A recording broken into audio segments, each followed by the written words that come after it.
Hi guys, so today's video is about how to make a normal Mini Z Sports like this one, which is a standard spec Mini Z Sports with drift tyres, 94mm wheelbase, into a beast. So how can we make it more competitive? By that I mean not having to upgrade the motor or the speed controller to make it brushless, which would involve having to pretty much rebuild the whole car.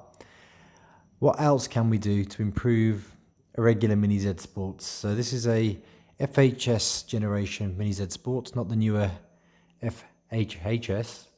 And the only thing I've really done to this car, apart from transponder for our lap timers, a gyro, because we drive with drift tyres and the car has a little bit of help to stabilize. The springs, I think, these are slightly softer springs I've got at the front. And we've lost a clip here, and I've made a little metal makeshift one. So, and the wheel nuts are, some of them have been upgraded. Yep, okay, so this car hasn't been shown a lot of love, and that's because we've got our lovely VE Pros and our Mini Z ma030 Evo. So, having a look at it, I thought, okay, what can we do to improve this car? And having watched a few videos by other YouTubers like BMR3, his video on how he improves his ma020s got me thinking that I should do one too and take some of his advice. So we didn't really do any major chassis modifications on this car. Everything I've done is external to the chassis. And what we'll do is show you some footage of the improvements it makes to the car later on the track.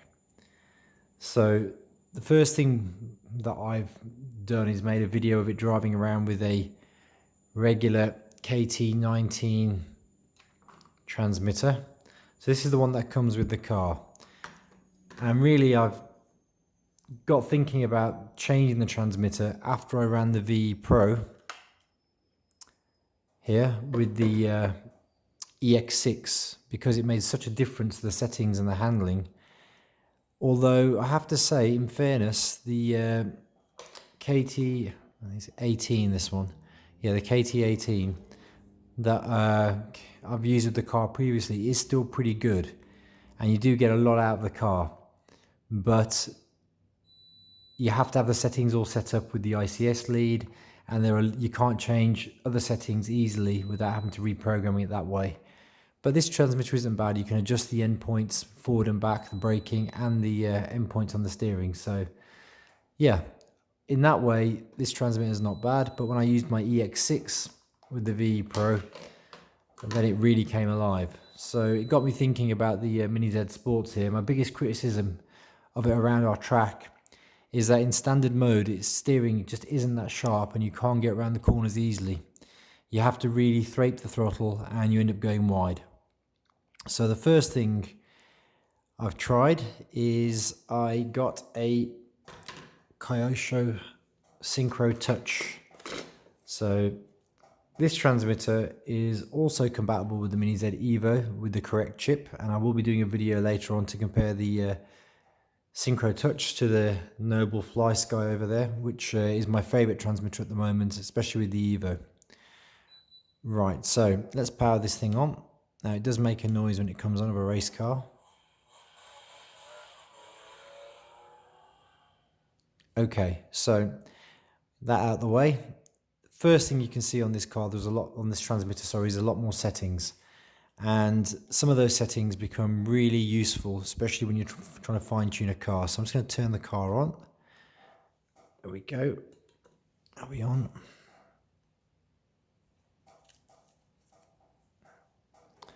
Maybe not.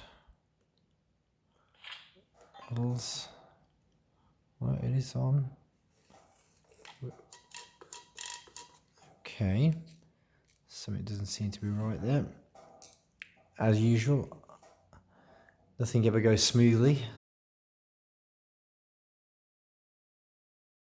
Okay, so what I love about having a kyosho transmitter for these cars is the amount of settings that become available that you didn't have with the KT19. KT19 I think is a step down from the KT18. With this now, if we go to the main page, from front setting screen, you can see you can control a lot of things from the actual controller. So one of the lovely things we can do now is adjust the gyro. Quite easy to get the sensitivity correct for when you're racing or when you're drifting. Now we run drift tires on a, sorry about that.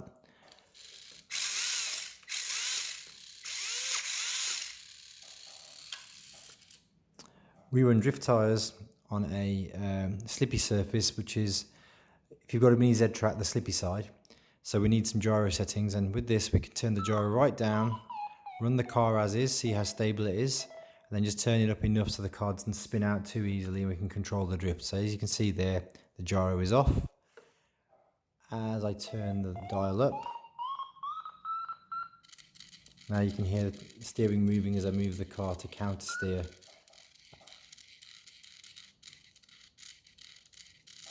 And that works pretty well. Obviously, the higher you turn the gyro, the more it takes away from the sharpness of the steering. You can't turn it in a tighter circle, so you have to find a good balance. About 70% on this is usually pretty good. Okay, I'm just going to turn the car off for a second. So the other things we can do here is we can actually adjust the endpoints. So let's go back into endpoints. Okay, so here you can see I've got more on the steering channel 1. We've got to 120%. Now this does make a difference. Obviously you can tune this down so the servo isn't hitting the ends, but I've left it on the maximum for now because I'm going to be running on the circuit, and I just want to show the difference between the standard setup and the KT19 there. So what does this mean practically on the track? Well, first off, you can get your settings nice quickly with the gyro game being on the transmitter and not on the car. Secondly, if you've got greater control of your endpoints with the steering, you should be able to get a more balanced steering left and right. First thing I've noticed on the track is with this transmitter, suddenly you can turn in a lot sharper, and that'll be evident on the footage later that I've got of the cars running on the track. It really makes a huge difference where you may not make a corner, or you may have to put a lot of throttle in to slide the back end round and end up going wide. With this transmitter, instantly you can turn in a lot sharper, and that's evident on the footage that I've got coming up later. How does it make the car feel? Like a different car, much more responsive. You get a lot more out of the car. The transmitter, it does feel nice. It's got a nice grip to it. And I have to say, when you look at the KT19, it is very basic and the feel is nowhere near as nice. For me, the grip is too small. And on top of that, it just takes ages to really get any braking or acceleration when you want it. Whereas with this, the responsiveness is greater, but the way your hand fits the throttle, you can really get some input into the car that responds according to where you want to go rather than 10 seconds after the fact.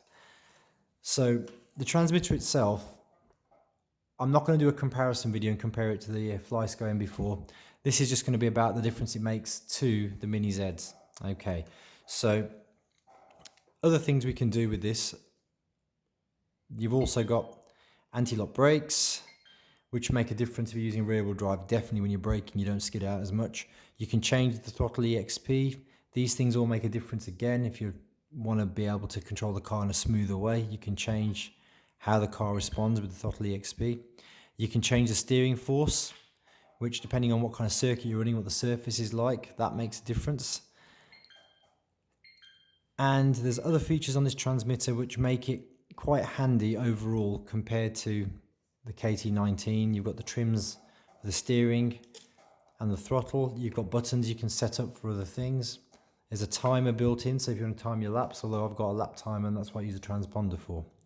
So in terms of what the transmitter can do functions wise, it's got lots of good bits that are great, but it's what it does to the car that makes the difference. It really makes it more responsive.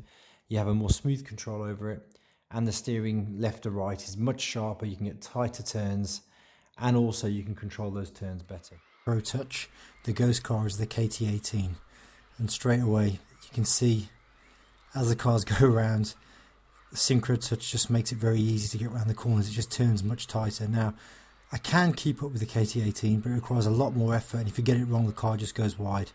you need more power to make the corners because you can't turn as sharply, the turning circle's less with the standard transmitter.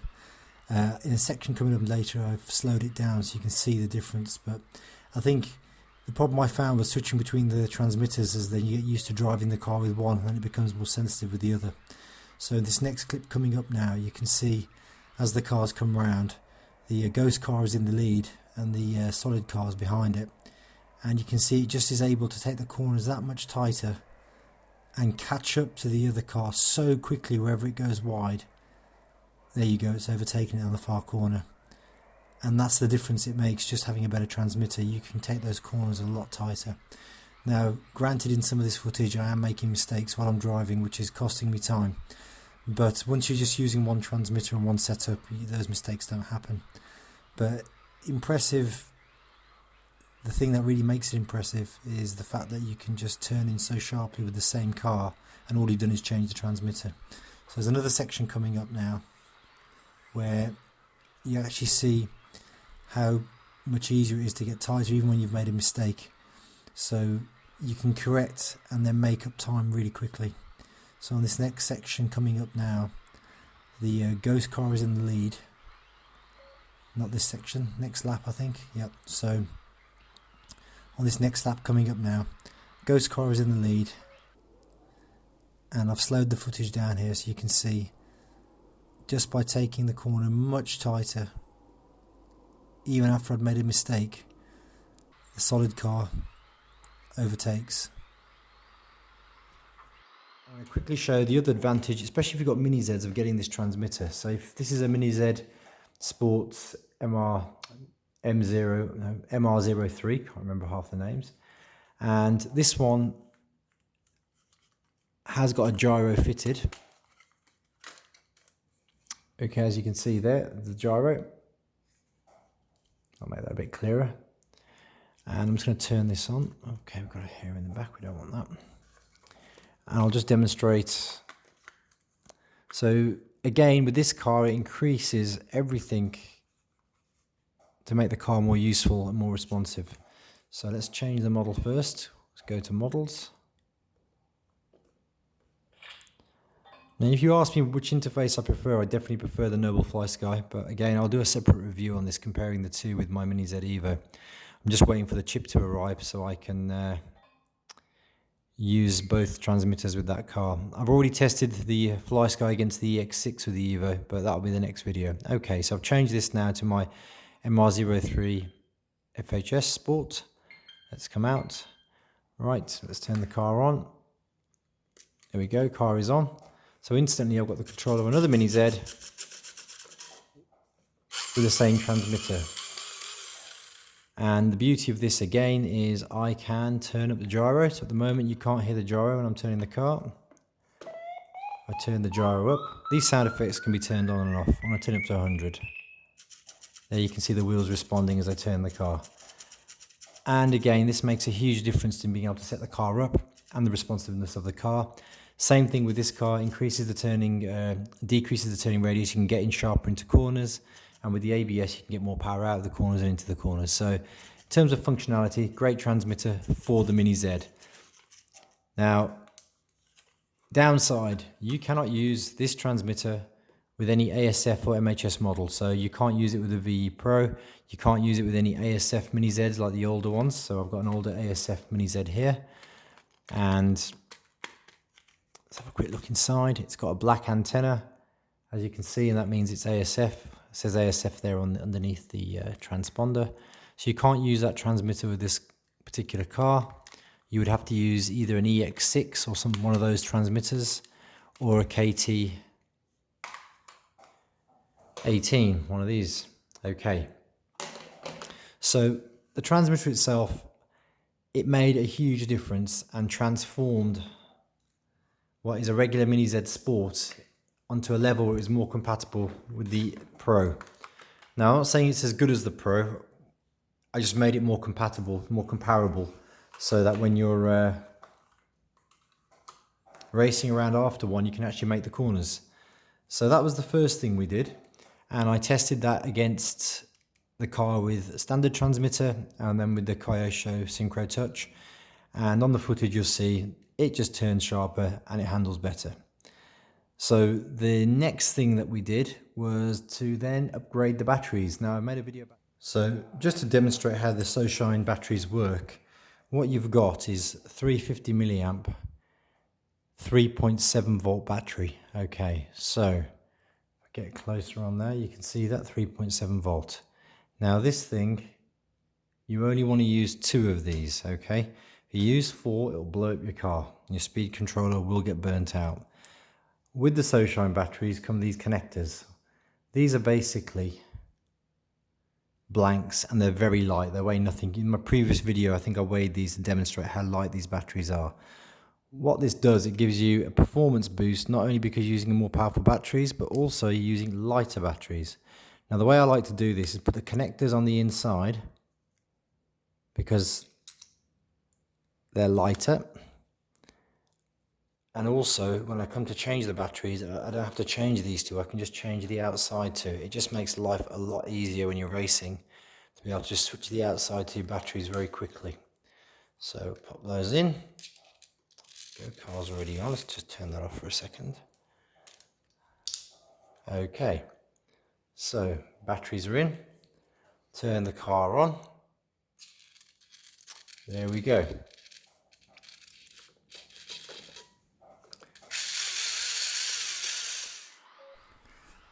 So this was really for a bit of fun, we thought we'd compare the two now. And the little ma020 does actually do pretty well against the VE Pro.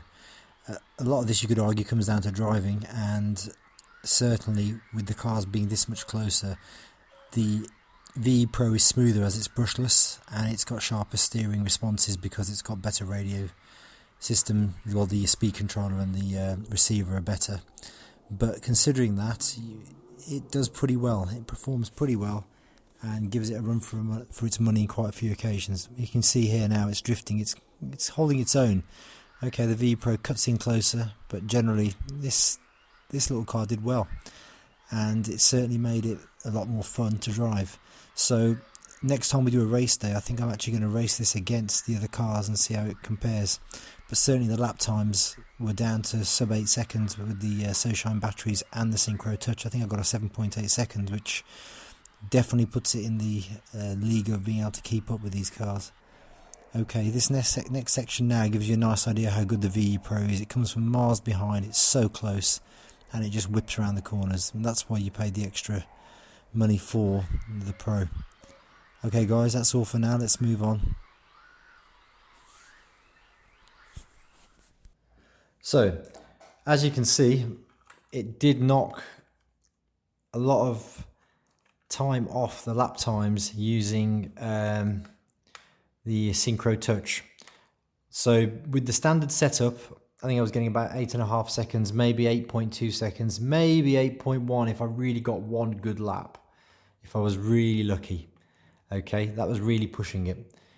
But generally the average was about 8.4, 8.5. With the Synchro touch, instantly I was getting down to the 8 seconds mark just by being able to get around the corners that little bit sharper. And that is where you see the difference. You can just see the car is now maneuvering better.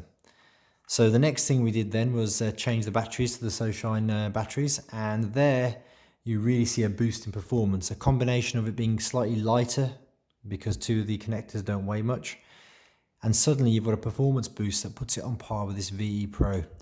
Now in the video with the VE Pro, you can see the VE Pro is like a slightly different animal. This one is 90mm, so it's got a bit more, it's a bit nippy around the corners, but I was running this with the Orion batteries, which are the regular AAA 750 milliamp 1.2 volt batteries, whereas this had the SoShine. But remember though, this is brushless. It's got the better speed controller, better servo setup, it's the better car, it costs a lot more. With this, all we've done is put better batteries in and a better transmitter. So if this can match that, and I think that's what you can see in the video, it came down to my driving skills, which on that particular day after trying to test all the cars, you can see I made the odd mistake, but you can see where both cars are comparable, certainly in a straight line. You know, would this be able to beat that if that had the same batteries, if that had the SoShine batteries in? Well, I can tell you straight away no, because that's what I use in this car normally. It would outperform that, but you could have a race, definitely have a race. And if that's all you've got and you want to upgrade, if you've got other mini Zs which are similar frequency, so FHS or FHHS, then I can see why this Kyosho transmitter would be a good buy. I'll do a follow-up video on this and we'll see how it performs with the Mini Z Evo when I'm using the Nobel Fly Sky with the Evo. And then we'll use the EX6 and then we'll use the Kyosho, and then we'll compare how it fares there. But overall, I think, you know, it's a nice little hop up to do. Although I got mine off eBay for a fraction of the cost. A new one is quite pricey, but if Mini Zs is your thing, then this is definitely the way to go. If you've got the newer ones especially. If you've got the newer ones already and you're thinking of getting an Evo and you want to do something to improve your current cars, then I definitely would recommend then going with this over the Fly Sky, purely because you can control all your cars and your other cars will come alive using this transmitter. If you haven't got other cars, or if they're a different frequency like the ASF Mini Zs, then I'd say the Fly Sky is the way to go. On the whole, I prefer it. You could argue that if you've got ASF Mini Zs already, just get the EX6 and run that with your Mini Z Evo. That depends on if you like the interface on the EX6. Both of these have got a touchscreen interface, and I do think the Fly Sky's interface is better. But that is my personal preference. I just think it's more clear, and you can make adjustments easier on it. So that being said, I think that's all for now. I will do another video soon comparing the transmitters, and I will do another video about an upcoming upgrade project I've got coming up, which involves this car here. So this car is a Mini Z that I got off eBay, and it's got metal parts on it already. It's a brushed ASF model. The steering is actually pretty well set up. Whoever's upgraded this has taken a lot of time to make it perfect already.